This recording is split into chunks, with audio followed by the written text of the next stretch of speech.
मकान में कौन सा दोष है जिसके कारण उस परिवार को अनेक तरह का कष्ट भोगना पड़ता है, या मकान में कौन सा लक्षण है जिसके द्वारा गृह स्वामी को अनेक तरह का सुख प्राप्त होता है।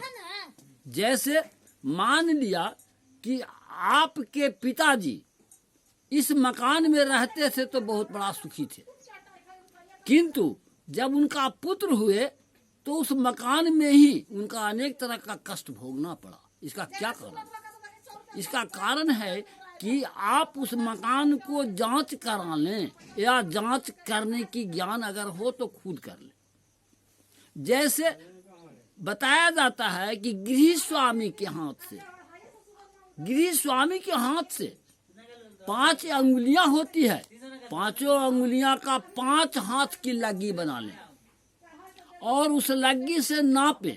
गृह स्वामी के हाथ से लंबाई चौड़ाई को नाप कर दोनों को एक मिला दें। मिला देने के बाद 9 से भाग दें। 9 से भाग देने के बाद अगर एक शेष आता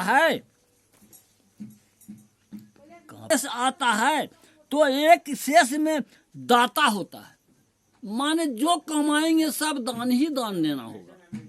अगर 2 शेष आता है तो भूपति होंगे, माने जर जमीन जायदाद की मालिक अधिक बढ़ जाएंगे।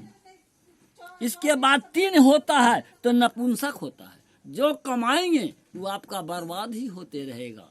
3 अगर शेष आता है, 3 से आता है तो मकान आपका चोर हो जाता है, जो कमाएंगे आपका संस न मिलेगा। 5 अगर शेष आता है तो बी लक्षण, कोई लक्षण नहीं। 6 अगर शेष आता है तो भोगी, जो कमाएंगे आप भोग जाएंगे, उसको खा जाएंगे, बचेगा नहीं। 7 शेष आता है तो धनाढ़, बहुत बड़ा धनिक होंगे। 8 शेष आता है तो दरिद्र रहेंगे। और 9 शेष अगर आता है अथवा 0 आता है तो उसमें कुबेर मकान का मालिक होंगे। उस मकान में कोई कमी नहीं होगी। बनाने के समय मकान को जरूर जांच करवावें, अथवा बना हुआ मकान को जरूर जांच करवावें। दूसरा, इसी को दूसरा तरह नियम है कि अगर गृह स्वामी के हाथ से लंबाई चौड़ाई को नापकर 8 से भाग देंगे तब फल क्या होगा? तो 1 में इंद्र बसते हैं, एक में इंद्र का वास होगा, जो हर तरह का सुखी रहकर लोगों पर ज्ञान का भंडार बन जाएंगे और लोगों को ज्ञान देंगे या सबको मदद करेंगे। 2 शेष अगर आता है तो विष्णु वास करेंगे, उसमें बहुत तरह का सुख प्राप्त होगा। 3 शेष अगर आता है तो जम रहता है, हर एक तरह का कष्ट देगा। 4 शेष अगर होता है तो वायु होता है, जो मकान कभी गिरेगा, कभी पड़ेगा, कभी नुकसान होगा, कभी परिवार नुकसान होगा तो कभी परिवार बीमार पड़ेगा। अगर 5 शेष होता है तो उस मकान का मालिक कुबेर होंगे, कोई तरह का दिक्कत नहीं होगा। इसके बाद अगर 6 शेष आता है तो उसमें बात शिव शंकर जी का होगा, दानी बनेगा वो परिवार। 8 शेष अगर होगा तो ब्रह्मा होगा, ज्ञान का भंडार। 7 शेष होगा तो ब्रह्मा होंगे, वो ज्ञान का भंडार होगा। और अगर 8 या 0 होगा तो उस मकान का मालिक गणेश होगा।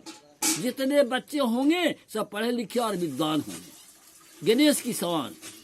इस तरह से आपको हम लोग का नियम है वास्तुशास्त्र के आधार पर कि दोनों को मिलाने के बाद 8 और 9 से जो गुना दिया जाता है, जब उसमें से शुभ और इसमें से शुभ निकलता है तो उस मकान को हम लोग उसी तरह से नींव लिवाते हैं या दिलवाते हैं। और नया मकान में बना हुआ अगर हो और इस तरह का कुलक्षण निकलता है तो उसको हम लोग जांच करके योग के विधि से, शास्त्र के विधि से उस मकान को शांत किया जाता है।